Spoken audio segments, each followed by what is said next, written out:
but I was doing some thinking about this, and next year's going to be our 10th year. Did you realize that? So, so I'm really excited about that, but I'm excited about this evening too. I'm also not very good with memorizing what I need to say in these speeches, so I wrote it down. So please forgive me, but you know, I'm a theater guy, so we do it. Okay. Loaf of bread, quart of milk. Oh, it's my shopping list. Sorry about that. Sorry about that. Let's see. Here it is. Okay, so again, welcome once again. In your plate, in your duckbill, I should be saying. I don't know why I'm using this, so you can hear me in Indiana. In the duckbill, you will see information about the Theater Roundtable. The Theater Roundtable is a consortium of about 25 different theater companies in Central Ohio, and with an aim to collectively put on some great theater for you. So you'll see some ads of things coming up here at the Abbey Theater and elsewhere, and I hope you will take advantage of that and joining up and coming to see plays by the Theater Roundtable, which of course Stage Right Theatrics is a proud member. The way it's going to work tonight is we have the 4 short shows, and the whole time frame of the 4 shows is going to be about an hour. And then we invite you to stay for a talkback. We'll have the actors come out. We have a playwright here tonight, the directors, and they will come out, and we'd love to hear the questions that you have and the comments that you have, whatever you'd like to ask us or tell us. We'd be delighted to have you do that. So please take advantage, and I want you to think of a question. All right? Think of something while this is going on, because it usually starts with, I say, any questions, everybody's staring at me. So, so I want you to think of something there. To tonight's performance, you may have seen the sign out there. In the first play, which is called On the Edge, the character of the voice will not be played by Rich Bloom. He is under the weather, so it will be covered by George Spelvin. George Spelvin will be playing that. I hope you've read the essay that I wrote in here about some of the difficulties I have with getting some financial assistance. So if you have any inclination to help Stage Right, we do have a donation box outside. And you know, I hate to be so crass, but if you could help us, that would be great, because it helps us continue to put on quality plays for you. Make sure that you turn your cell phones off or on vibrate, because there's nothing worse than in the middle of a performance, all of a sudden somebody plays a catchy pop tune.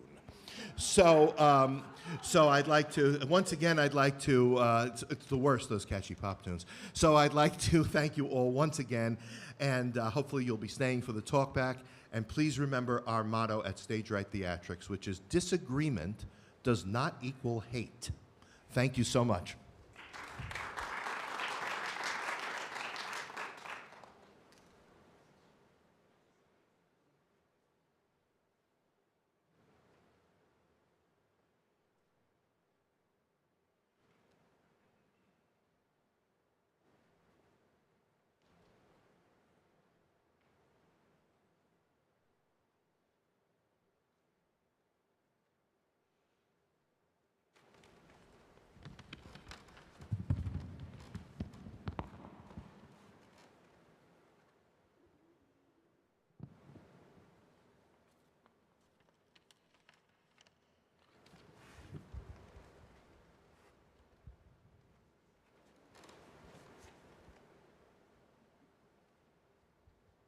Hey,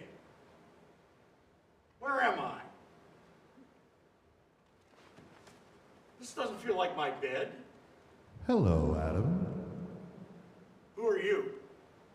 Who do you think I am? I'm in the hospital. Things don't look so good. OMG. Are you God?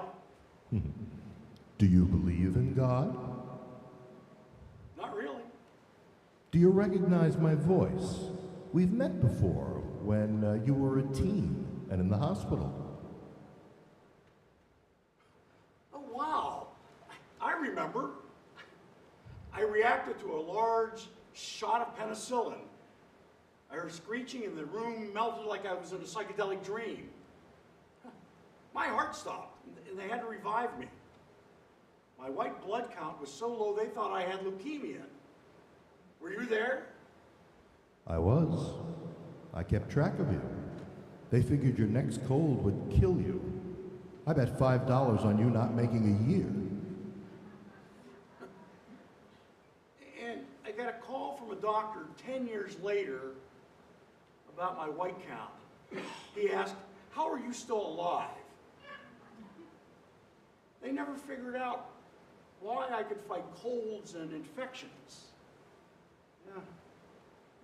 That's why when someone asks me how I am, I answer, still alive. It has been many years, but you are on the edge again. The edge? Describe where you are. Well, I'm sitting with my feet over an edge.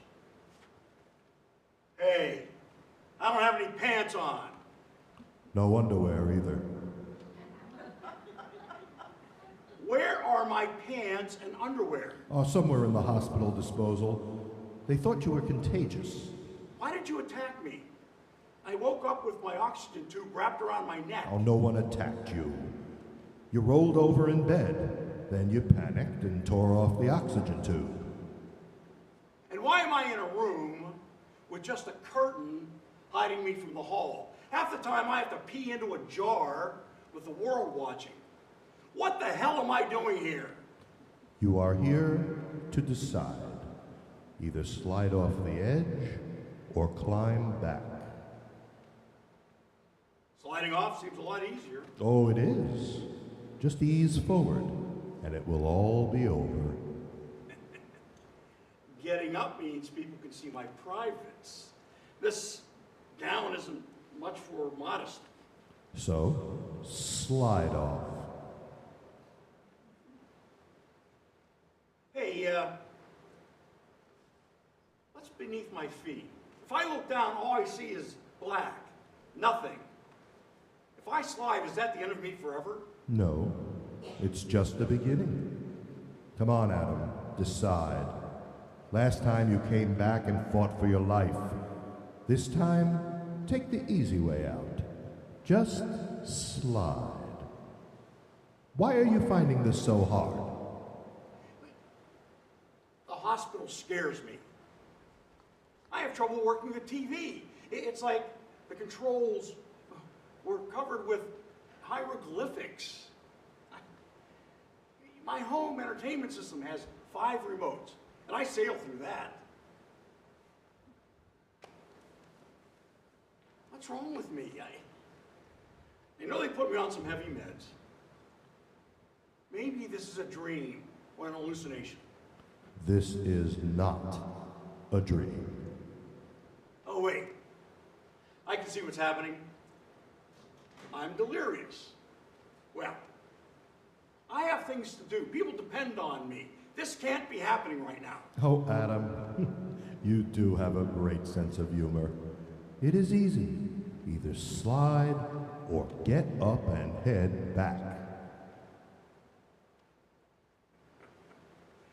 Shit.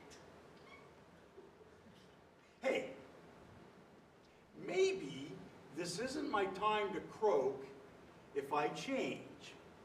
How about I promise to be a better person? Can I go back and put my pants on now? Oh, Adam, you are making this complicated. Whoever you are a pain in the ass. My cold, naked ass. This is dragging on.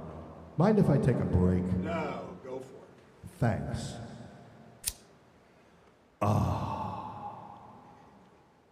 A cigarette? You're smoking a cigarette, a coffin nail. Oh, I love that name. So descriptive. These are my greatest tools. Well, at least I don't smoke. Hey, you're death. Ladies and gentlemen, we have a winner. Why are you trying to kill me? I do not kill. People make their own choices. I just guide. I love non-filtered cigarettes. Would you mind if I ask you some questions? You want to interview Death? Yes. Death is your profession, like doctor. But what's your name? It's been a long time since I used it. Wait, I remember. Magnus. I was a slave in ancient Rome. The Emperor gave me that name as a reward for killing so many in the arena. I fought successfully for years, but one day, I lost. I was selected to help people decide to live or die. After all, that was sort of what I had been doing. Are you the only one doing this job? Oh, no. I am not the Death, I am a Death. When you consider the billions of people in the world, one being could not handle them all. Who offered you the role? Was it God? No, another Death. He said I was a natural. If there are many deaths, then how did you see me in the hospital when I was a teen? Well, you were assigned to me back then. I just kept following you. I ended up losing my $5 bet. You are lucky to have a choice, you know. Doesn't everyone have a choice? Oh, no. Most pass from disease or trauma, and when I get there, they have already crossed over. I just guide their spirit. Are there any funny deaths? Oh, yes. The first thing they say is, I saw it on the internet. Followed by, I guess I should have paid attention to, don't try this at home. Any happy deaths? When death comes at the end of a long, hard illness, for them it is a relief from pain and suffering. Well, I can't see you. What do you look like? People see me differently. To those who welcome death, I am dressed in a white robe with a kind face. My skin color matches theirs. Do you ever look like the classic Grim Reaper? Well, I use that image when someone is fear-mongering or death-driven profiteering for donations. Why can't I see you? You do not need to see me. Well, you're not helping me. For heaven's sake, give it a rest. Oh, believe me, Adam, heaven has nothing to do with this. What? Wait. Are you telling me I'm heading down when I give up the ghost? You a ghost? Who would you haunt? Adam, sweetie, can you hear me? It's Ruth. Wake up, honey, please. I'm so worried about you. Oh, Ruth, I'm here. Can you hear me? She cannot hear you. Not until you go back. Well, that is, if you decide to go back. I want to be part of the world again. This crazy, mixed up, difficult, frustrating world. I have business to attend to, place to go, people to see. Let me out of here. You are not being forced to stay. You can get up any time you want, or you can slide into your future. How do you feel? I feel numb. Really. Let me go back and I'll be a better person, okay? Just, could you help me up? Oh, if only you knew how many times I have heard that. I do not think so. Adam, please try to wake up. We're all frantic worrying about you, honey. I need you. The kids are so worried, and the grandkids are asking for you. Ruth, I'm still here.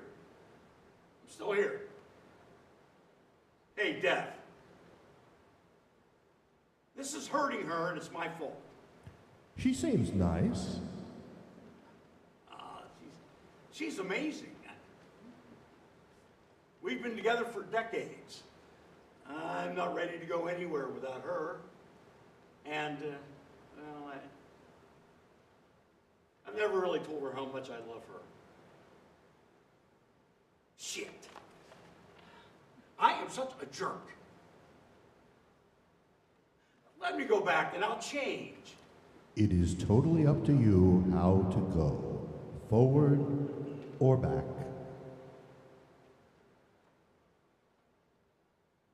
I guess I deserve what's waiting for me. I am waiting for you to decide. Only you can do that. Ruth and the others are probably better off without me. I've been disappointing people all my life. I guess going back will hurt and take all kinds of effort on my part. Yes, your lungs will have to heal and get strong again. It will not be easy.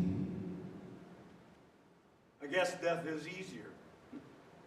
Just lie in a coffin and rot.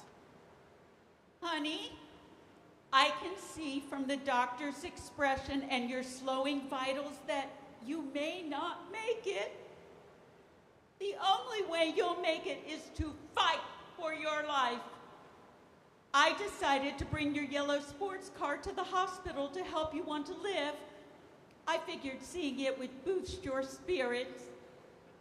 I had a wee mishap, but your brother Bobby assures me the right front fender can be reattached with popped rivets and some Bondo. Bobby has a neighbor who used to work for a garage. He's going to take a stab at fixing it. My Camaro? Bobby's an idiot. I wouldn't trust Bobby to repair my lawnmower.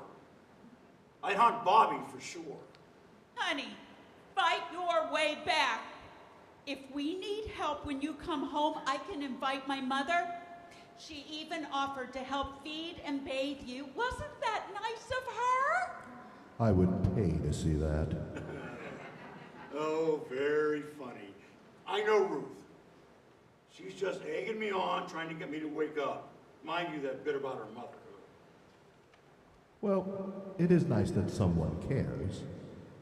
Adam, I know life hasn't always been easy for us, but we've built a lot together. I don't want to keep going alone. And don't make me date at this point in my life. She's kidding. Maybe.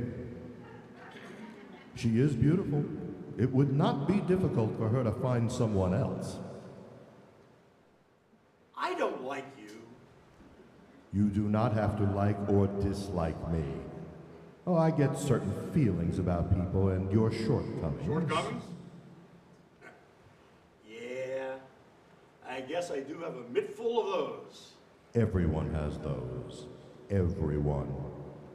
But putting that aside, do you think perhaps it is time to make up your mind?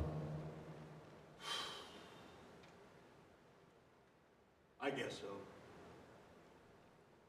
I'm just so tired. What do you think I should do?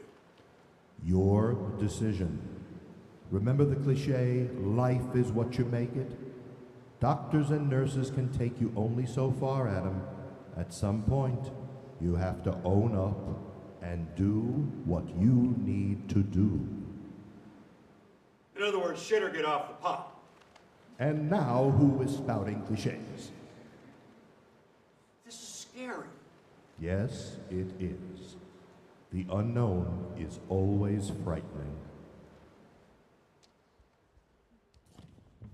Okay. I've made up my mind. Maybe I can help you win your $5 back.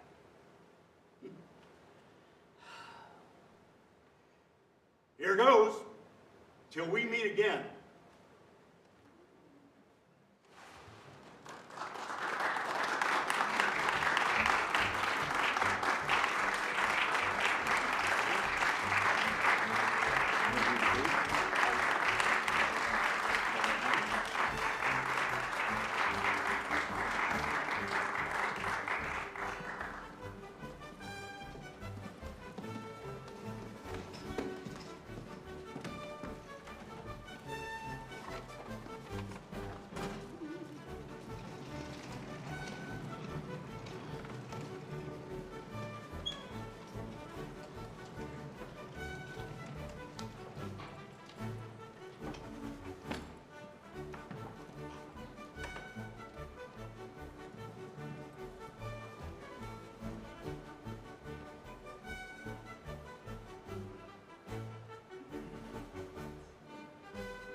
just trying to finish this before lunch break is over. What is it? It's the assignment Miss Perez assigned us for Intro to Lit. We have to choose a book with a child as the main character and write a report on why we like it or don't like it. Sounds easy enough. What book did you pick? Well, that's the problem. I wanted to bring a book from home, but Miss Perez wants us to choose a book that they have in the school library. Why? Because all the books that they have in the school library are the ones that the school board already approved of. That way we don't bring in any books that could potentially offend someone. Surely they still have some good books in the library. Not that I could find.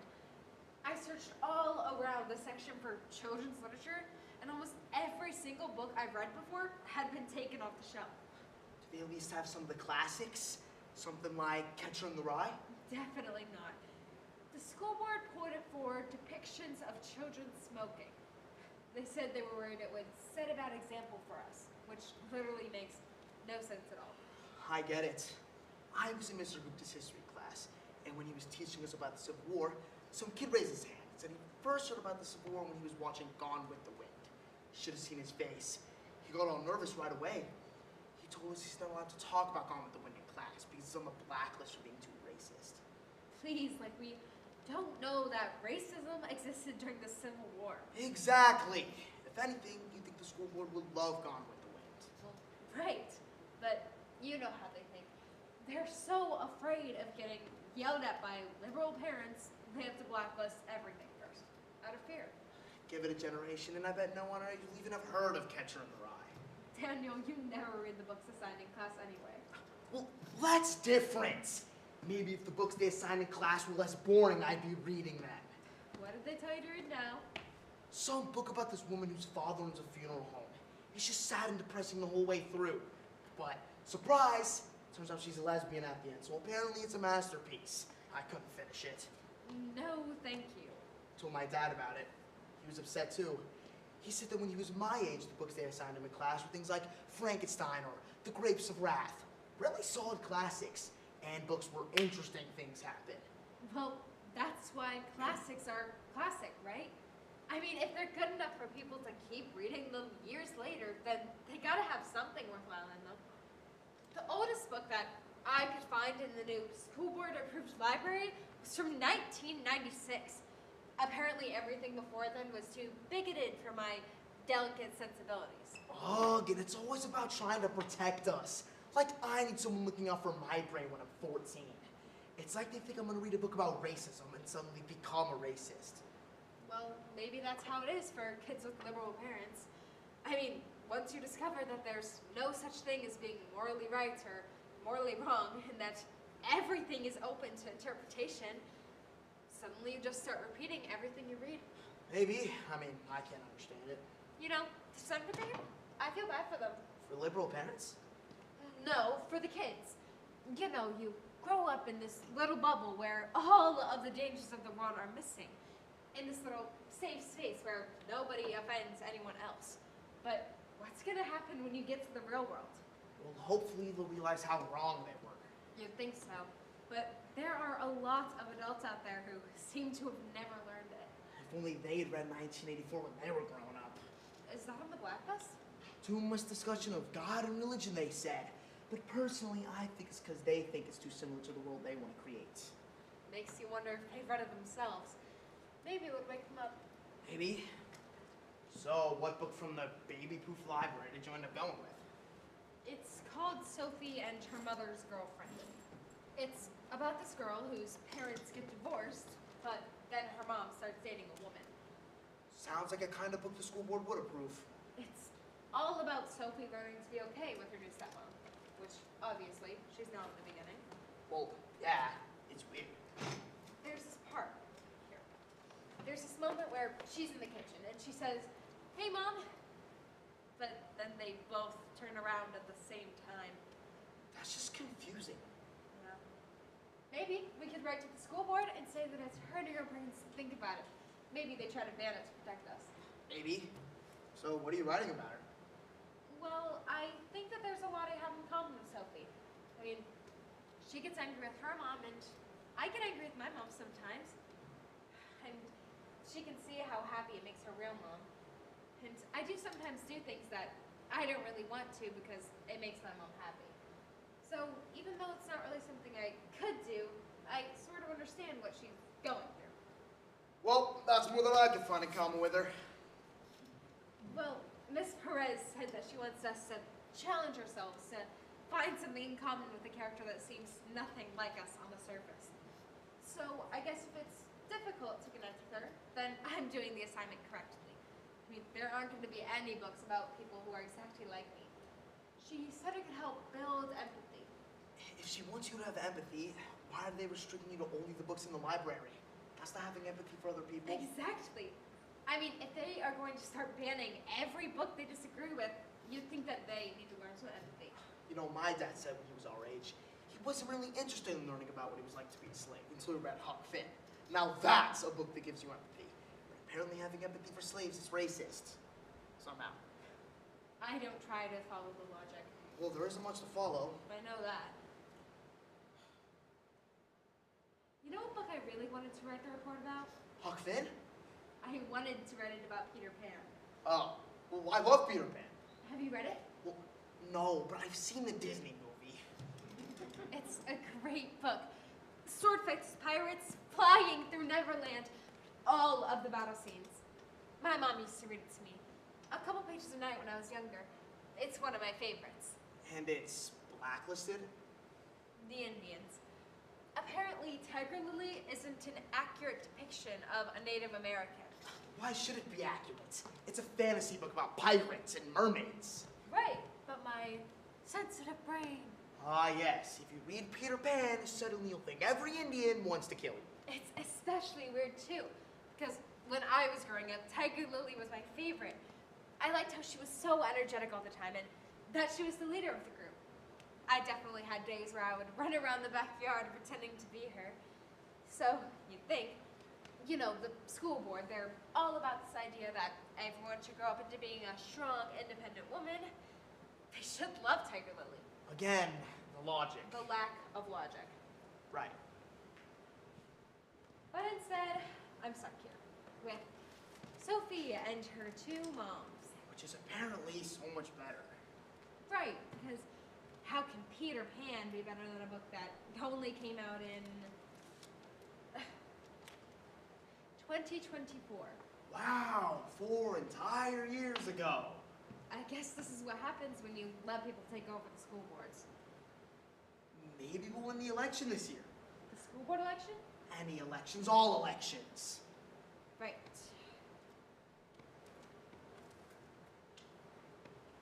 You know what? I'm going to do it. Do what? I'll write my report on Peter Pan. What? But you're not allowed to. Miss Perez says I'm not allowed to. But if I write it anyway, she'll either have to accept it or fail me out. And if she fails me out, I'll go right to the principal and ask why one of his teachers is limiting us to only the books in the library. Really think that's gonna work? If it doesn't, then I'll take my case to the board, and then to the state government, and then to the courts, the Supreme Court if I have to. I bet they will see the merit of a book like Peter Pan. This is a big deal, Leah. Are you sure you want to go through with this? What happens if I don't? The school board keeps on kicking out any book that they think is racist or sexist or too challenging or not inclusive enough. Where does that leave us? We're talking about the death of the classics here. Wow. You know what? I'm in. Really? Yeah. Next time Mr. Gupta says we can't talk about Gone with the Wind in class, I'm gonna ask him why. Why can't we talk about these older films? Because the school board says so? That's censorship. It's 1984 all over again. If they even know what 1984 is. That's amazing. I think we can really turn this around. We have to, for our own sake, for the next generation after us. Sounds like the beginning of an awfully big adventure. Yeah. Is that from something? Maybe I'll lend you my copy of Peter Pan. Then you'll understand.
already and jump. What's wrong? It's so far down. Only 2 stories. What? Maybe 20 feet. Are you sure this is going to work out? Of course. The umbrella will repel the force of gravity and you will float gently down to Earth. Oh, like a parachute. Exactly. Like when astronauts splash down in the ocean. Well, I want to be an astronaut. Buddy, if you don't have the courage to jump off a roof, you're never gonna be an astronaut. Really? I'm your older brother. Would I lie to you? Yes. Wasn't I the guy who told you how babies were Oh, made? yeah, but I don't believe you. Why not? Because it's gross, and our parents would never do that. They must have done it. Ugh. At least twice. How do you know that? 'Cause there's 2 of us, dummy. Hey, God.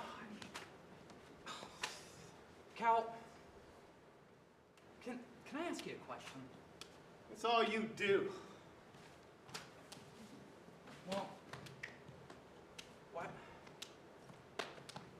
why do Mom and Dad fight so much? Is it so much? It's every day. I don't even notice them anymore. I tune them out. Oh. So, jump already. I don't know. It'll be like flying. Really? Yeah, like that poem says, you will slip the surly bonds of earth. What does that even mean? You'll escape gravity and fly. Oh, okay, wow. What now? Well, it's just that, You're scared. am not. Chicken. Stop it, Cal. Hey, stop it. Well, if you're so brave, then why don't you jump off the roof? I've explained this. I'm heavier than you. For the umbrella to work for me, our house would have to be 4 or 5 stories high. Oh, yeah. I learned about it in science class, Velocity, acceleration. E equals mc squared. Right. Well, in my science class, we're growing lima beans in paper cups. I know. I went to 4th grade, remember? I'm surprised you're still allowed to do that. Well, why? In my class, one of the kids shoved one of the lima beans right up his nose and it grew into his brain. Well, that's pretty cool. What's cool about a lima bean in your brain? Listen, buddy, never, ever stuff anything up your nose, okay? Okay. All right, now, jump. Yeah, you're right. I'm scared. Buddy, if you do this, you will be the envy of every kid in 4th grade. You think? I know. A lot cooler than that kid with the bean in his brain, anyway. Yeah. I want to, Cal. It's just that, You know what paratroopers say when they're scared to jump out of an airplane? What's that? They say, Geronimo! Geronimo! What does that even mean? Geronimo, great leader of the Apaches, very brave. So they say Geronimo? Yes, it gives them courage. And don't forget what else paratroopers do. What's that, Cal? When you hit the ground, tuck and roll. Tuck and roll. Oh, yeah! Nice!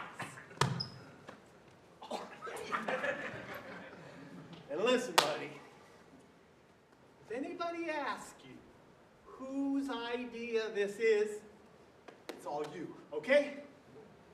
But this is your idea, Cal. Well, since you're the one brave enough to do it, you deserve all the credit. Thanks, Cal.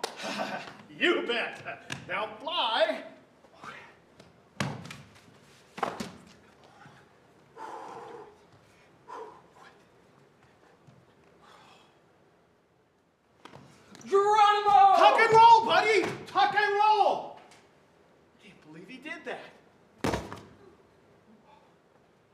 Are you okay, buddy?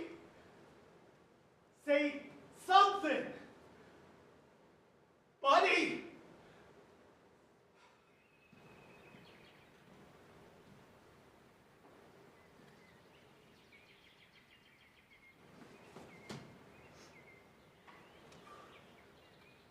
I am not okay. The umbrella doesn't slow me down at all. I do not slip the surly bonds of Earth. In fact, the non-elusive force of gravity caused me to plummet to the Earth so fast that I didn't have time to tuck and roll.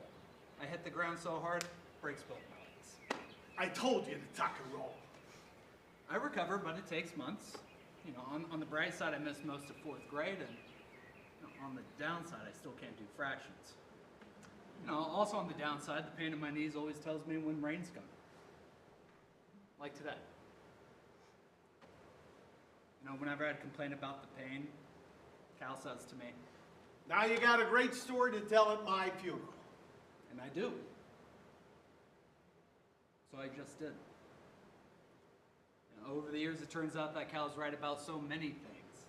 Like not shoving anything up my nose, or like how babies are made. Which, you know, if you really think about it, is kind of gross. You know, don't get me wrong, Cal and I don't always get along. I mean, he does talk me into jumping off the roof of a 2-story house. Allegedly. Yeah, you know you did. See if that story sticks up in court. Why are you always busting my chops? Because that's what big brothers do. It's like that old quote about brothers. Not always eye to eye. But always heart to heart. Always. When Dad leaves, Cal steps up and becomes a surrogate father to me. Anytime in life I face a challenge and am afraid, Cal will take me by the shoulders and say, When you were 9, you had the courage to jump off a roof with nothing but an umbrella. Take the leap now. and I do leave. Into college, into marriage, into starting my own business, into so many things that I thought I could never do. And to living the rest of my life without him. But you know, my brother, he knows better, and he says I can. When Cal was diagnosed with late-stage IgA nephropathy, terrible kidney disease, the prognosis is, well, grim, to say the least. Buddy, now I'm the one who's scared. I'd do for him what he had done for me all my life. I'd take him by the shoulders, and I'd say, if I had the courage at 9 to jump off the roof with nothing but an umbrella, you have the courage now to fight this. And he does fight.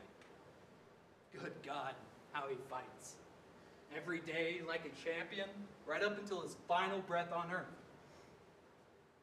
In fact, the last word Cal says is, Geronimo!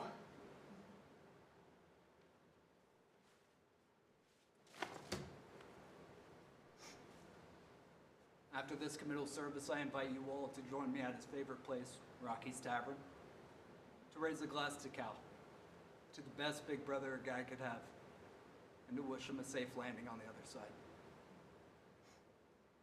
Remember to tuck and roll, Cal. Tuck and roll.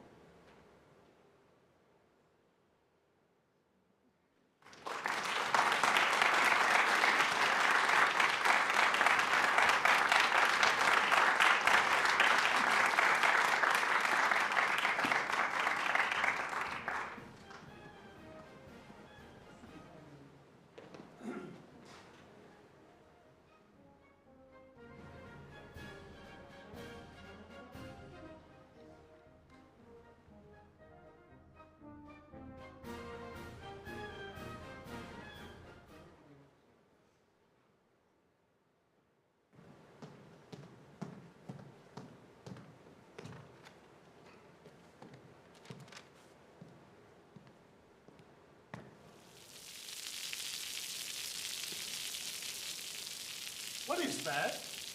What am I hearing? It's Jimmy. He's plugging in the sound cue. That's water. Rain, No rain. It's in the script. I don't care what the script says. Tell them to take it out. No rain, Jimmy. Cut the rain.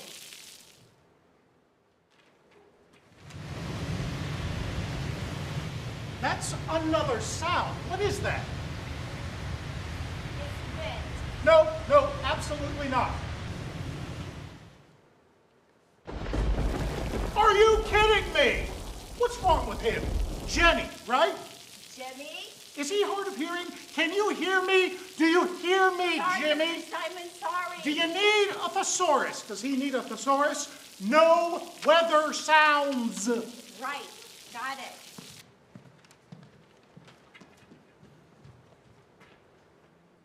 He turned to wave at her. She waved at him while the ribbon of black water widened between the ship and shore. Angela? And then went Mrs. to her Galinsky? empty bedroom to lie on the huge and vacant bed and give herself over to weeping. What are you doing? I'm lost. Darling, what is this? The script. It's how it's written. It's how I'm going to say it, word for word. She's upset with you, Mr. Steinman. Waved, water, ship, shore. That's 5 words that engage the imagery of the climate. $5,000 according to the city ordinance. Wave doesn't count. It means this. Your wife is referring to the word wave being a homograph. It has 2 meanings. I know what a homograph is, and it doesn't matter. The city council will hear the sea levels are rising and we're going to drown. It's out. No words that conjure the thought of a possible water disaster. It's psychologically disturbing to the members of our community and, more importantly, the benefactors of this theater. She found nothing, not even footprints, only wave after wave of black water. I guess we're going to drown, Stephen. Are you upset with me? You gave my part away. You put a man in the role of Aphrodite. She means Vernon Hudson. Her name is Veronica. No, it's really not. Mrs. Steinman is upset because she's used to being cast in the leading female roles. And this time you cast her in The more mature roles. And you gave that pretty ingenue role to Vernon. A man. Nursemaid, mother, scientist, therapist. That's what you had me playing, Stephen. The wiser and more formidable characters. But you won't let me say the wise and formidable lines in which Miss Zimmerman evokes the poetic drama of nature's wisdom. Winds are wild and savage. We'll meet the storms together. Nothing in this play is allowed to be wild and savage and stormy. You cannot change a playwright's words without permission. Ow! The ice sheets are melting. There's titanium dioxide in our food. Fluoride, PFAs, plastics are in our water, and 5G is everywhere. Those lines in the script, sea, shore, storms. How much, Mrs. Galinsky? $3,000. If she wants to say them, take it out of her pay. You can't garnish my pay for saying lines written into a script that I was hired to perform. Why? Because I don't sit in this chair? Because I'm not the director of this show? Really? You think you have all this Zeus-like lightning bolt power just because it says director on the back of your throne? Maybe you should have thought about that before bowing down to the tyrannical grant makers with your superficial virtue signaling. Aphrodite is a woman, goddess. That is the whole point of her being her. And she smells nice. I did the research. She smells like apples, sweet apples, and myrrh, roses, lime trees. A man does not smell like that. Well, I do. I wanted the Aphrodite part. You know what? What? Give me that chair. What?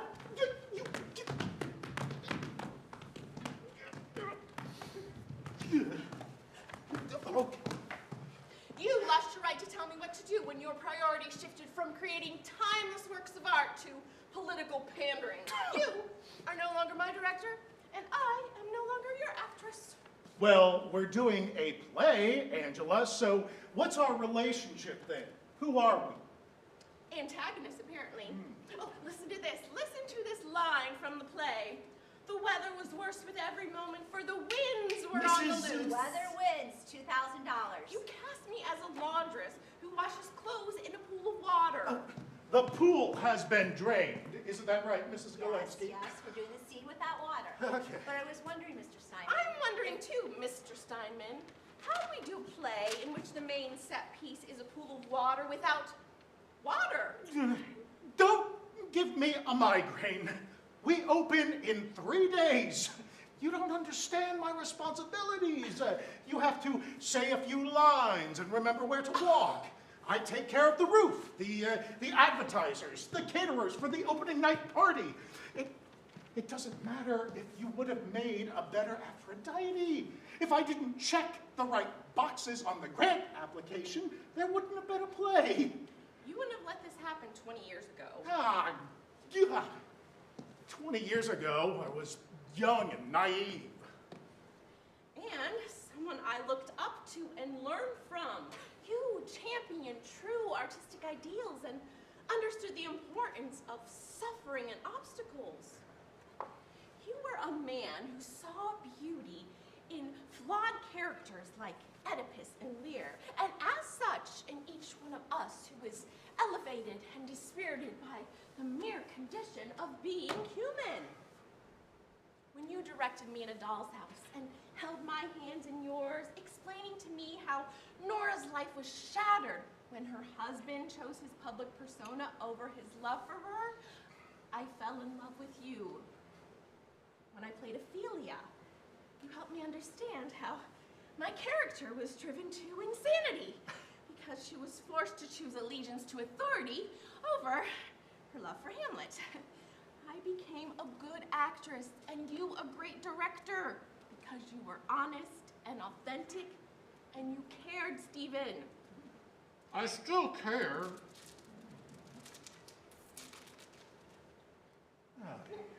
Yeah, about your paycheck and health insurance and what people say about you. I care about the community. Because of the sea levels, the temperature of the air?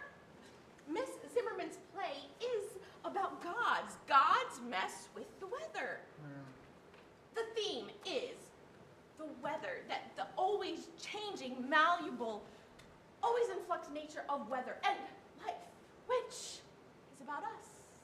Humanity, humankind, that word, it means of one kind, of the same nature.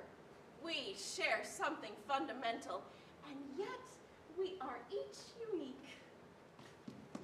Me, as a woman, I am the one to play Aphrodite, a better Aphrodite than Vernon Hudson, who wasn't born female, who hasn't navigated this world as female, and who has to shave his face before every performance.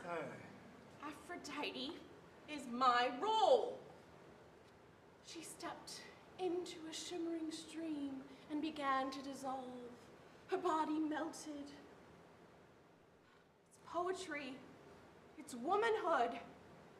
It's not global warming and transphobia. When I bought the rights to this show, I didn't know that our Sanford-brained city council would set fines for all references to things that upset the community. The only thing about theater that should upset a community is when a good play is ruined. Well, that's not the way it works anymore. There's a Poseidon in the cast. He swishes his hands around to make tsunamis. What do you do with that? Cross him out of the playbill? How far will you go to sacrifice your actors, your art, and your integrity? Look, isn't it be that easy to you to give in to the very people and institutions that the arts were born to criticize? I'm talking about taking out a word here and there. You're spurning freedom of speech, artistic license, even copyright. I'm being socially conscious. There are a lot of triggering subjects out there, and people are sensitive. It's called empathy, Angela. Maybe you should try it sometime. Feels good. It's pretend empathy. You're groveling, and it's not attractive. With regard to Miss Diamond's point about Poseidon creating a tsunami, I was thinking we could do a dust storm instead. Like during the Dust Bowl in the Great Plains. We could fill the pool with sand and set up a fan. Sand. I put a few bags in my pickup. Sand isn't prohibited by the grant. Prohibited? The city council redlined the script, crossing out 67 references to water, 11 of wind, 5 having to do with the earth. It's a $1,000 fine for each violation. What happens when I'm on stage and you have no control over the words coming out of my mouth? It's summer stock, for God's sake. We'll help you save your soul. Come on, Stephen, we can fight this. We can make it work. Do you remember that spring you were hired to direct a play for a theater near a train track? You picked Murder on the Orient Express, and you timed the sound cues to match the train schedule. And what would you have me do? Keep in every word that Miss Zimmerman wrote, and use product placement to cover the fees. Instead of water, you can fill the pool with Diet Coke. But Narcissus wouldn't be able to see his reflection. That's right. Club soda then, or ginger ale. Ginger ale's on my current coffee, which is controlled by the Ryman family, who supported Hitler's eugenics movement and is in partnership with the Chinese on designer fashion brands like Jimmy Choo. There's no getting around it, Angela. I'm doing my best. You're being a coward. Jesus, Mother Mary of Christ, Stephen, what's this? Mrs. Galensky, would you call the quarry about the sand? You fired your own brother? Come on, Stevie. We go back, bro. A little theater on the east side, the improv troupe in Minneapolis. Neil Simon in the Berkshires. Our childhood! You're squeezing my balls here. You don't have any. What do you want from me? We not only needed money from the County Arts Commission, but we had to get permits. So Poseidon is out. You can't say wave. Vernon Hudson is playing Aphrodite, and the god of the sea, the brother of Zeus and Hades, has to find a different summer gig. But if there's no Poseidon, how can there be a storm? My winds are wild and savage. I practiced that! Yeah. Oh, this poor play. It's a bad move, Stevie. It's not just the line that changes, it's the whole play. What do you think happens to Midas's little girl when he can't wash his hands in the sea? She remains a solid block of gold. Frozen. Not breathing. No chance of resurrection for her. No chance of redemption for him. Yeah, I know where you're going with this. The play is about transformation, and without washing and cleansing and storms at sea, we're messing with Ms. Zimmerman's themes. With the city council's edits, the characters no longer change, which the audience interprets as we, as individuals, don't change. A different theme altogether. That's not a very good theme. That's the way it is! Fill the pool with sand, Mrs. Galensky. Static, stoic, uncompromising sand is the medium. I'm not the one wrong here. These are the times we are in. It's dystopian. You're just mad because you're not the star. You're not the man I married. Well, then you're leaving the play? Not only the play, Stephen.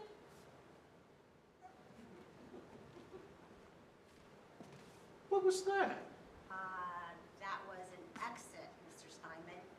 Stage right. Well, it's all right, Mrs. Galensky. Sometimes we have to move on for the sake of the play and keep our eye on the prize. Something on your cheek, bro. Is there?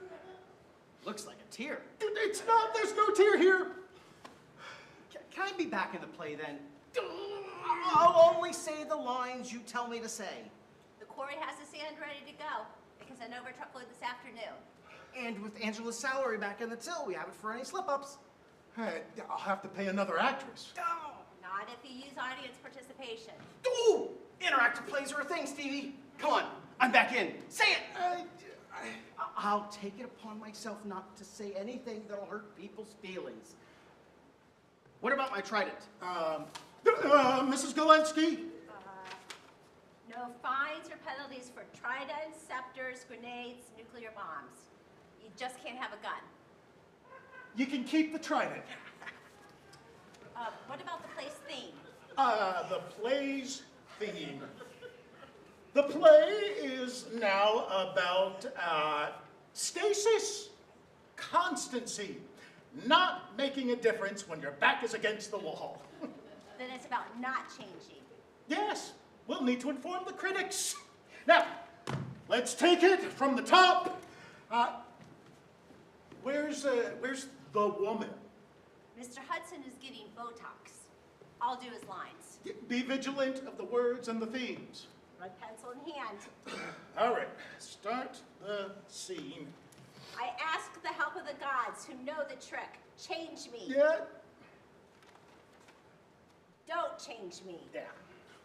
This is when I come on with a big jar of sand and water, shake it up, and we watch the elements separate, creating order out of chaos. Leave the water out. The jar has only sand now. All right, now we need the scientist. Mrs. Galensky, how would you like to be a part of creation? So, I should say everything, but unless it refers to water, nature, the climate, or something I think might offend somebody. And then I would just skip over those words. Yeah. Okay. Before there was and land, or even and earth, was all the same. What we call chaos was neither to shed its light, nor moon, or to wax and wane, nor earth hung in its of air. If there was land and sea, there was no discernible shore, no way to walk on the one or in the other. There was neither reason nor order until at last a God sparked. Then Zeus appeared above the sky. He lights a cigarette. It's all right, Mrs. Galensky. We have backing from Philip Morris. The show will go on.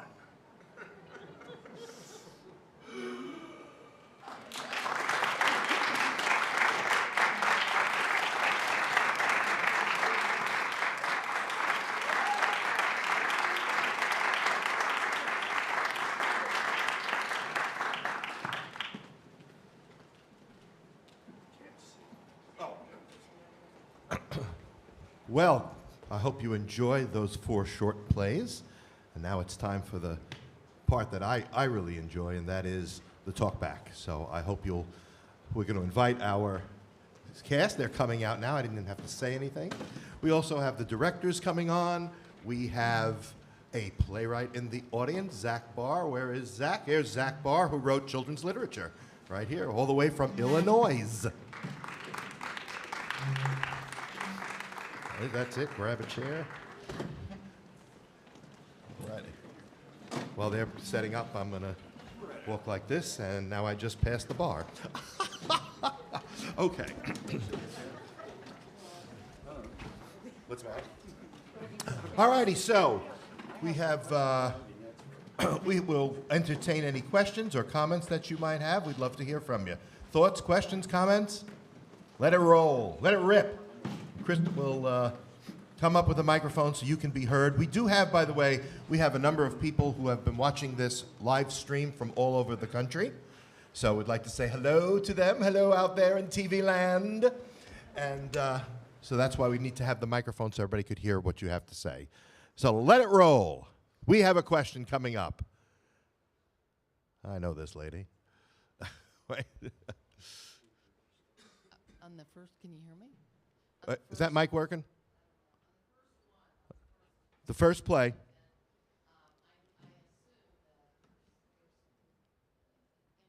And okay, ambiguity about what he decides to do. Ah. So, but I want to know what he decided to do. So let me ask you one, too. Like, when he was on that platform and going down, he was jumping off, meant that he was going to die? Was that the implication with jumping off the platform? Now, you're not supposed to answer a question with a question, but what do you think? I wanted him to decide to live, and I got the point that death was doing. Sure. But I couldn't tell for sure what he decided. It almost felt like he decided to die. Well, we had quite a discussion about that, and I'll let the director follow up, our director. But yeah, I made up my mind, and I was at least supposed to communicate a hint.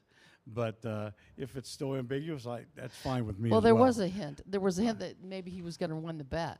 I decided I was going to live, just so you know. Oh, Since you asked so nicely. Okay, But you did it's decide. a little difficult because you can't get up and go. It's blackout when you go to get up. So that is ambiguous. How about that, Veronica? Right. That's how the story was written. When you start to read it, when you read through it, we read it. I mean, we've been through rehearsals. You're through it every time, and you're thinking about each of these moments. And when we got to that point, I read it several times, trying to determine if it was very clearly stated or not. And as I read it, I was most comfortable with the concept of it not being decided. So that's when I gave it to the actor. You know, we discussed all of that, and I said, I would like you to figure that out. We tried either way in the acting. It's, let's, show me what you would do if we say that you survive. Let's try it. Because it's nice to give the actor the opportunity to feel in that moment and give them the freedom to decide that, because the script allowed for that. So I could have said, this is my choice, but I love giving it to the actor and letting them decide, because I like to see what they show me and what is more convincing or what is more impactful. And I thought that was the opportunity to let him decide. And it was. I mean, I really think that it read as ambiguous in the ending, and I think that's how it was supposed to have read, I believe. Just quickly, there's a hint in the one line about giving Death an opportunity to win his $5 back, and I took that to mean that the guy's going to try to live, and if Death makes the right bet this time, he'll win. I am too. Yeah, I was kind of hoping that would be I too, when I read it, felt it was a little ambiguous on purpose, which is, there's not a problem with that, but I kind of was happy that the decision was to live, support life. We have a question, gentleman over here. Oh, hold on 1 second. The lady's got it first. Ladies first. Well, I took it as ambiguous, but I liked the ambiguous because it wasn't clear. I mean, there were some hints, but it still wasn't decided. What I liked about it being ambiguous, it makes you think about what you would have chosen. Yes. And I liked that way of ending rather than a clear decision. Okay, excellent, great. That worked for you then. Terrific. She's going to bring the mic around. Gotta get my cardio. That's all right. That's why we have the mic. It may take her hours and days, but she'll get there. Here she goes. Watch out, she's behind you. I have to say, I did not take it as ambiguous. I thought his final lines, "Until we meet again," he was there then. They had met previously, and he had come back, and I thought it was pretty clear reference to, we're going to meet another time because I'm going to live. That's how I took it. Thank you. That's great. Well, that's the wonderful thing about plays and art, is that we get to interpret it in our way. That's wonderful. Who else has a question or a comment? Perhaps you didn't hear me. Who else has a question or a comment? We have one up here. I'm trying to speak as loudly as I can. Obviously, can't. To me, he died. Okay. When he said, "I'm coming down," because earlier, that's what was said. Okay. Sorry. No, that's fine. That's fine. That's fine. Anybody else want to weigh in on the dead or alive question? How about the other plays? Yep, we have a question back there, Catherine. Coming up.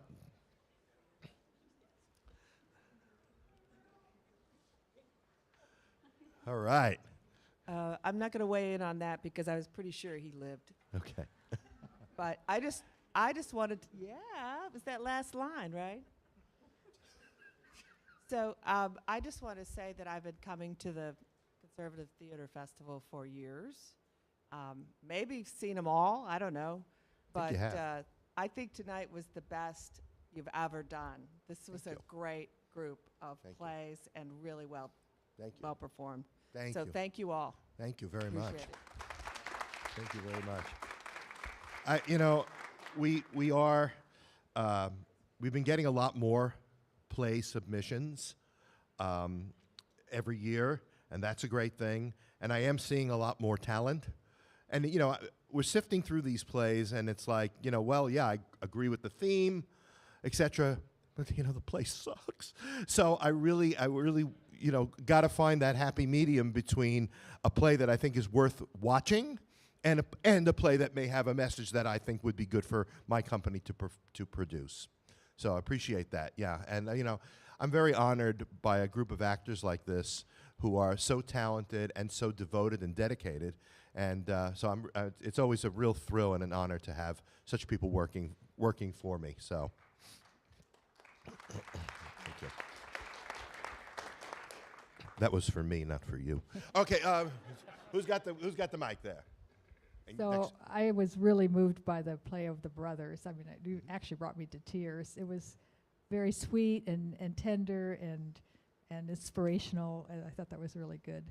The last play, however, I loved because I thought it was a dig at what had happened to you, and it showed the absurdity of how far we've gone with some of that. Right. Yeah, that last play is. I said I got to produce this one because this is just right up the alley. You may have seen in the duck bill that the playwright and I are both members of a company called Fair in the Arts, and they're trying to put together some more festivals kind of like this. And they're a growing arts company, so if you're interested, you should look them up online. Another question? Was there one over here? I'm from New York, so I'm using the wrong finger here. Anybody? Yep. Wait for the microphone. We want to hear you. I don't want to struggle to hear you. I was going to say the same thing about the brothers. It was very touching and a surprise because initially I thought he's going to have him jump off that roof, and I have two older brothers. But then it turned in a lovely way, a really lovely way, and it was very touching from both of them together. It was really good. Yeah. I mentioned last night, and anybody please can weigh in, not just me, but I mentioned last night that as I was watching, I've seen a few rehearsals and read the play, of course, and made me think about my own older brother, who was 11 years my senior, and took me everywhere that that he would hang out with me and his friends, and I was the little guy hanging out. And my brother passed away in November of 2020 from COVID, and hasn't really fully sunk in, and I don't think it ever will. But the play made me think about my relationship with my brother, so I always say, here's to Stephen for that in that play. So it's really lovely. And it had a nice turn to it because you thought maybe that kid died. Right. Jumping off the roof, and it turns out then you go back to the older brother. Oh, thank God. I thought it was another play. We don't know if he's going to live or die. Yeah. So it was really lovely. It was touching. So, yeah. Other questions or comments from? Yep. Oh, here we go, Brad. I like to shout out our author is from my hometown in Johnstown, Pennsylvania.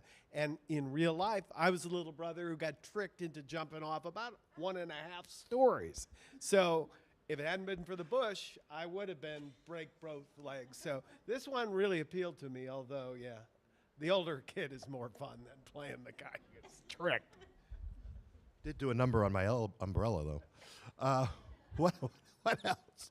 Other questions again, or open up to the floor for our performers or Zach or anybody who has. We have a question here. Come up front. It's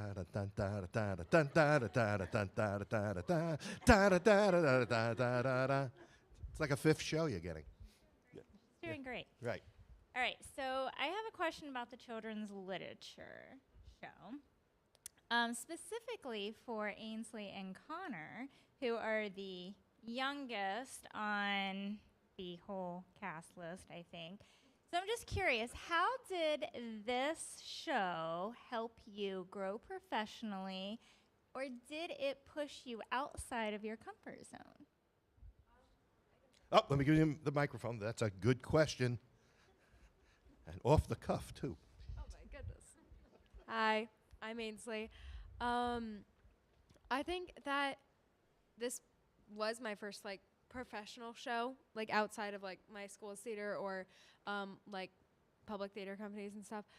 But I think that this being my first professional show was a really big reach for me, and I was really happy that I got to be a part of that.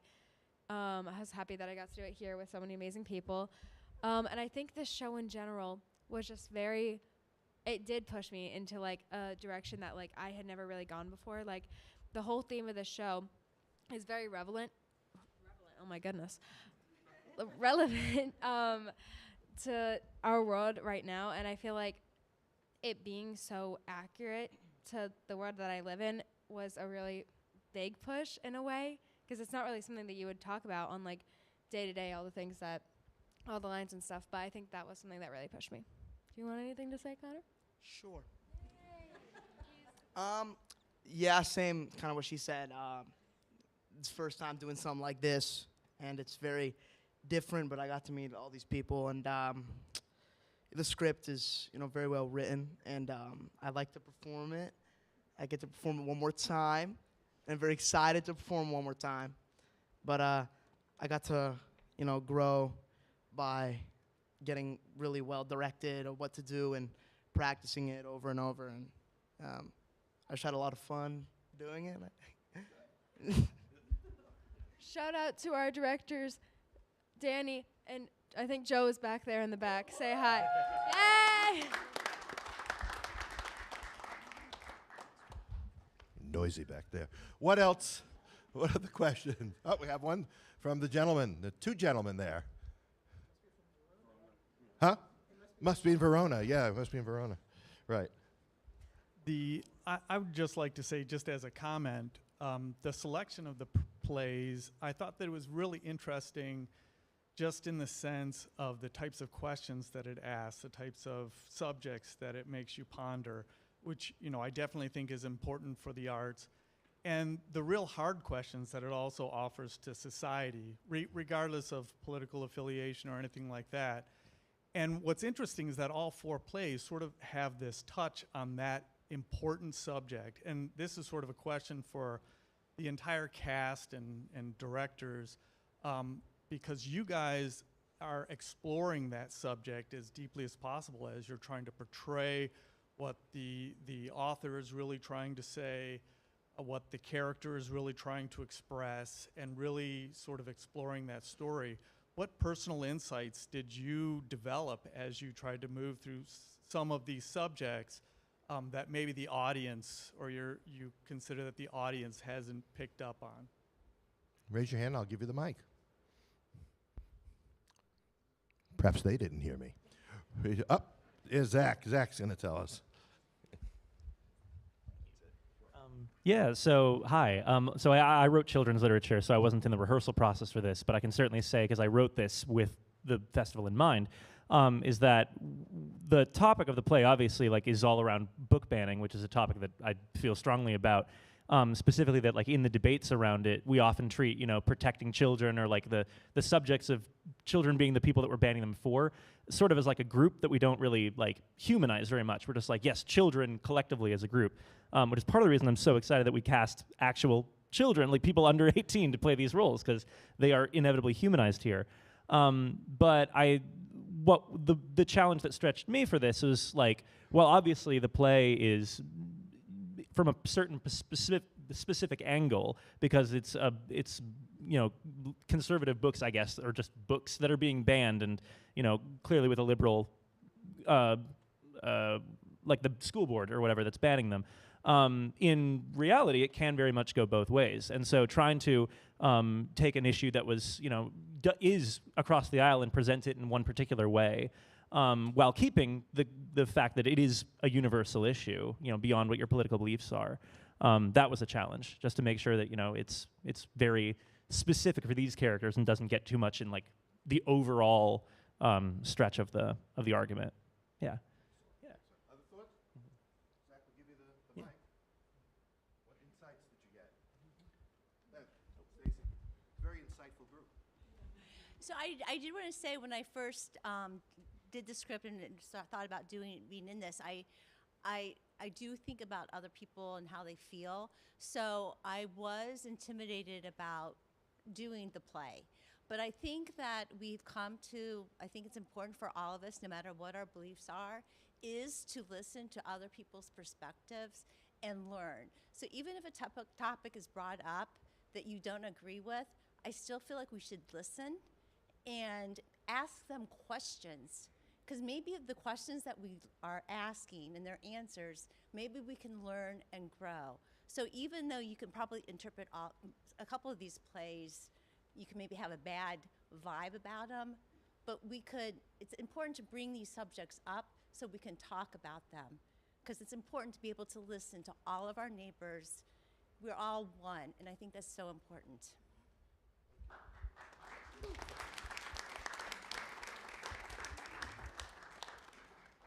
Anyone else with a comment here? Oh, yes. Oh, okay. I meant from this group, but that's fine. Let's hear the question. All right, we'll go on to the next question. To the same topic and to the same playwright, since you're here. That play's about censorship, I believe, more than anything, more than maybe a political statement. That said, Catcher in the Rye Cylinder, that's been censored for 60 years. Or more, maybe 70, and everything else was leaning one way in the political spectrum. Why didn't you put something that leaned the other way that was also censored to bring it more balanced? It's a very good point. There have been books censored on either end of the thing. The most censored book in America right now, as we're speaking, is a book about being transgender, and so that's obviously not being censored by a liberal school board. But I think that within the world of the play, it's important, like I was saying before, like it's important that within the text of the play, the situation that these two are dealing with is, I'm acting like you're the characters, but these two, the situation they're dealing with is a liberal school board that's going overboard on the censorship. And so, while yes, there are liberal books that get censored, and I think that they have as much right to be in libraries as any of the books that I named in the play. And besides, with the existence of the internet nowadays, people will, if kids are looking for the books, they'll find the books. But anyway, all that to say, to make it specific to this school board, I kept to the books that fictional group would have censored. But again, just, kids have the ability, especially if, the characters are teenagers, they're not, single digit age. I think they have the ability to make the choices about what books they want to read. And, the strength mentally to determine, to not have that shape their entire life. I wanted to agree with also something that was said earlier in that I don't know if this play could work very well if we didn't have people under 18 playing this role, playing those roles. What? Did I say under 18? If we didn't have people yeah. Are you all listening to me? Because clearly my wife is not. But this is I'm used to this, of course. And you notice that she corrects me. So you all, husbands out there, you understand this. Other questions? Do we have something coming up? Krista went the wrong way, but she corrected herself immediately. What's that? Yep.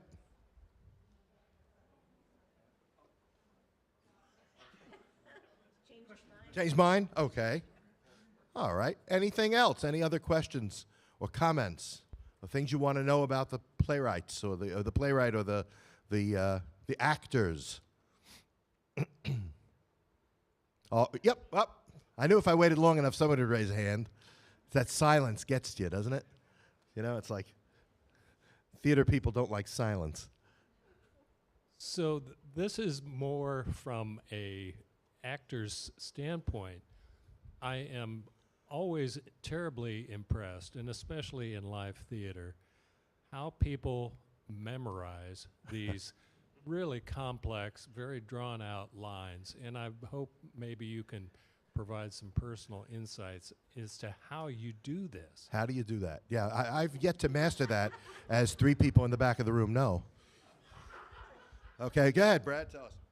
One way to do it, not the only way, is to put the cue on the front of the index card and the answer on the back, and then see just how fast you can run through the last word of the cue to the first word of your line. And, you know, you do have to understand the meaning, but before you can do any of that, you really have to get it in your brain so it's rhythmic. So that's how I do it, and once I complete the line correctly on the back, take a yellow magic marker and say, okay, that one's done. All right, other thoughts? How do you memorize all the lines? Oh, we got one down here. Let me go bring Bethany the. Okay. Right. Problem with Brad was he brought the index cards on stage, which was very distracting. Yeah, so I had a few different monologues or mini logs, as I like to call them, and those for me are harder than some of the shorter lines. The shorter lines I tend to memorize just with muscle memory. I think other actors can understand that. It's easier for me to memorize it once you're on stage and doing the blocking and everything. But as Alyssa can attest, I had some trouble with the monologues, but once I was able to break them down kind of into chunks, and specifically kind of switch gears of the intention or whatever. So it helped also adding movement to those. And another thing that I do, and some of you might also do this, I think Linda does this as well, but putting the first letter of each word down and trying to go through and see if you can say the word. I don't know if that makes sense, but that's one of the tools I use. Why not? Anybody else? Yep. Okay. Ainsley. Hi. You don't have to say I'm Ainsley because we already mentioned. Yay! How fun. Okay. To give like a different standpoint from like long story short, basically. So most of the kids I know that are my age, the most common tool that they use is this magical app called Quizlet, and it's like flashcards but online, and you can make your own version and you can take it anywhere you want with you and you'll never forget it. Anyways, but I know a lot of kids use that for me, but for me, whenever I have monologues, I always tend to read through it and copy it down onto a piece of paper once. And I have this notebook like full of a bunch of monologues that I've written down a million times. But then after I copy it down, I do it again without trying to copy it down, and I just go back and fix every single mistake I make, which takes a while. But like it works really well, and that's why I do it. It's amazing. I make them up as I go along.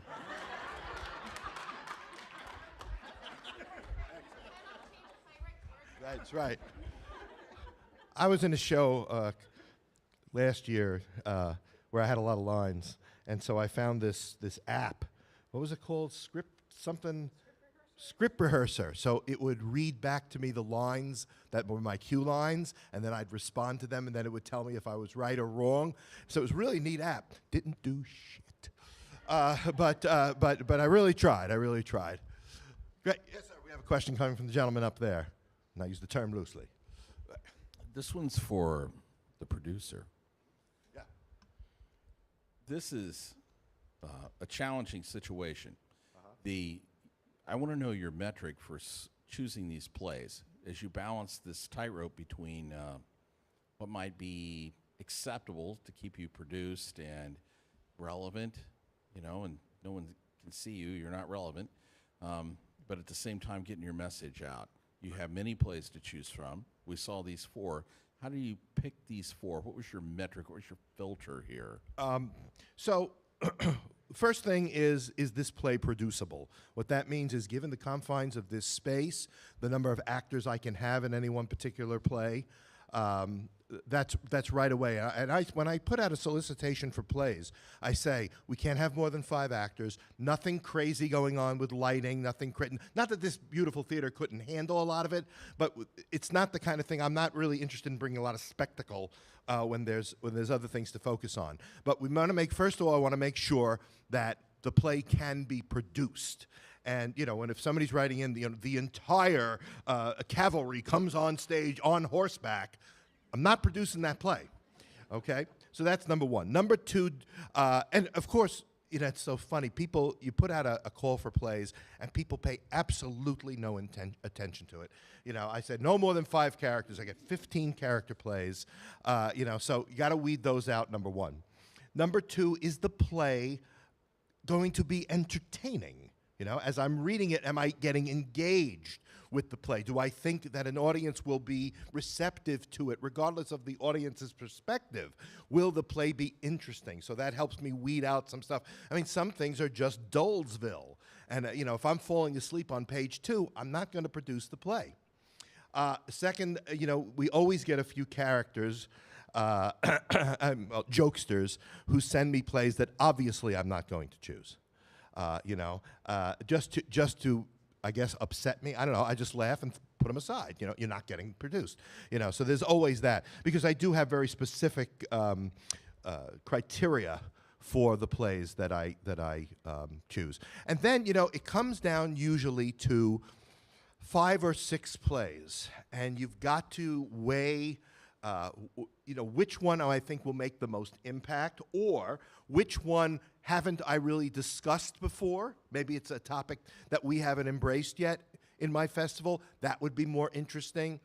One of the other things you have to watch out for is the people who write plays and have donated money to me. And I did it once where I produced a couple of plays based on patronage. I will not do that again, and I have not done that again for years. So I have to weigh that too. You don't want to bite the hand that feeds you, but by the same token, I want to be true to what I'm doing. So it's really about the play that I find will be the most engaging, with a point of view that I think my company would like to bring forth, as opposed to something you might hear elsewhere, that it's producible and that it's interesting. Is it a good play, first of all, and then everything else will fall in place. So it takes a lot of work to read all those plays. Trust me on this. Some of them are just, oh my God. But, I'm appreciative of the people who send me the plays. And if any of you out there are thinking of playwriting, we've had people who have been in our audience who wrote a play the next year that was good enough to perform. So, I want people to get more involved with the arts, especially people kind of on the more traditional conservative side. We do not embrace the arts as much as we should. And I think that's unfortunate. Outside in the lobby, there's an article that I just wrote for the Epoch Times all about that, about how we got to get people more interested on our side of things in the arts, because it's very easy to just sit around and say, oh, this is terrible, the arts are awful, I'm not going to go see anything. That doesn't advance anything. Produce something that we can talk about. And more people, I think, are doing that. I'm getting more and more submissions every year. This year we're up to 15. No. We've got more than that. No. So every year we get more and more. So I'm hoping that will be some kind of a positive change in the arts, that we can have more of a particular voice. Anything else? Yes, we have a question. And here she goes. Where will she go? Will she go left or right? Will she live or die? That's a big question today. Oh, no. She do. Because we have this opportunity of having a playwright and a director sitting next to each other, I'm wondering, I imagine that there's this invisible wall there, that from a playwright's perspective, you want the director to be able to figure out how to develop the vision from what's written, right? And from the director's perspective, there's probably a calling to try to understand, can the playwright even be a resource to further understand what's going on there? And then even further, as a playwright, seeing your work get produced, how that might even alter how you might modify the play, perhaps to better develop it to the image that you wanted on the stage. All right, yeah, I'll speak to the director's side of it. So you're absolutely right. The angles at which a playwright and a director come at the same show are very different angles. In this particular process, I met Zach yesterday. So in this particular process, Joe and I worked on this script just with the script and just with the actors. And I can only speak for myself, but whenever I read a show and I'm going to direct it, my big emphasis is on trying to understand what is the playwright getting at, and what is the action, and what do we need to get across to the audience, and how can we best communicate that through the actors and elevate it. And so I think what you saw on stage tonight was the expression of us working together to understand who are these characters, what are their strifes, regardless of even our own personal experiences, potentially with the topic, or not having any experience with it. So it was kind of it's always a unique thing to go into a show which, maybe you don't have that connection to the playwright. But I hope that you were able to see a glimpse of your vision on stage through the process, if you want to speak to that. Yeah, it is everything that they said is correct. It's like, for this process, I wasn't in the room for it because I live in Chicago. I've been in rooms as a playwright where you're working more hand in hand with the director, and that's its own unique experience. It's also very nice to just hand the play off and show up and be like, oh, you've done a really good job, putting it on its feet and finding the heart in it. As a playwright, one of the things I've said before to people is, like, my job is not necessarily to write the play. My job is to write the script, which is the blueprint for the play. Like, if I've done my job correctly, then I should be able to hand it off to the director, and they should be able to have, all the information in the play in order to do it well. If you're doing a workshop with a director more one-on-one, then you're basically just ironing that out and finding, what you do or don't need to include. But yeah, I have some thoughts about how I'll adjust it, but nothing concrete right now. I'm still thinking. As somebody who has written some plays that have been produced, it's a very hard thing for me to give over my artistic vision to anybody. And that's something I've got to learn how to do, because it is probably very good. I say probably, very good to work with the playwright. I did direct Shakespeare once, and I channeled him, and he got a lot of good information. Anyway, anything else? Yep, we have a question. Don't go too far, Krista. I wondered if the young people, if you've actually read any of those books. Oh, I know you saw the Disney Peter Pan. I've seen the Disney Peter Pan. No, I've never read any of the books. He's not much of a reader. A lot of his character was accurate. Not all of it. Anyways, sorry. Actually, so that little book called 1984, that was my summer reading going into my sophomore year in high school. It was an experience. As a 14-year-old, I don't really know how much I related to it, but I think it was a good experience for me to have, and having read it, and especially going into the show, because guys, you should read books, because you never know when you're going to be a show and you're going to turn the corner. It's going to mention these books, and you're like, man, I hate reading books, but then you're like, oh my goodness, I'm so glad I read this book, you just got to do what you got to do sometimes. That's all. Excellent. Words to live by. Any, got to do what you got to do. If there's any other takeaway that you get tonight, that's it. You got to do what you got to do. And I got to do it. Anybody? Any other comment? Yeah. Oh, okay. She has one more thing. I'll give her the microphone. Here you go. Hi, I'm back. Okay. Fun fact, I have read this book, which is not a real book, but it's actually secretly a script for another show, which I'm not going to... Joe's back there cracking up. Okay. But it's actually a secret script for another show. But I have been in and read that entire script. So, yeah, fun fact. That's all. A lot of in-jokes to people in the back of the room tonight. But, what is there? Oh, I'm sorry. Anything else? To read some of the books. I encourage anybody to read. Just read. I'm a very, very slow reader, but I do read. So, and something I'm sorry? Oh, Oh, There's a lot of people I just out there. wanted but to say you somebody have a- guys all did a wonderful job. I really enjoyed watching you all perform. Who is that? Oh, thank you. I was wondering who had the mic. That's wonderful. Anything else? Well, ladies and gentlemen, thank you so much for an engaging talk back, and I hope you enjoyed it. A couple of things. Number one, if you enjoyed this, please tell friends and neighbors about it. You know, Stacy said we got to talk to our neighbors. This is a good topic of conversation about stage right and what we're trying to do. The other thing is I'd like to invite you to come back in March. No date, just show up on March 1st. Now, we are starting a new program which is called Before They Were Gods. It is mentioned in the program. And this is where we're going to focus every year on a particular master American playwright. And we're going to present plays that are lesser known by this playwright. So you can get a sense of that playwright's evolution. So we're starting this year with Eugene O'Neill. I hope you've heard of him.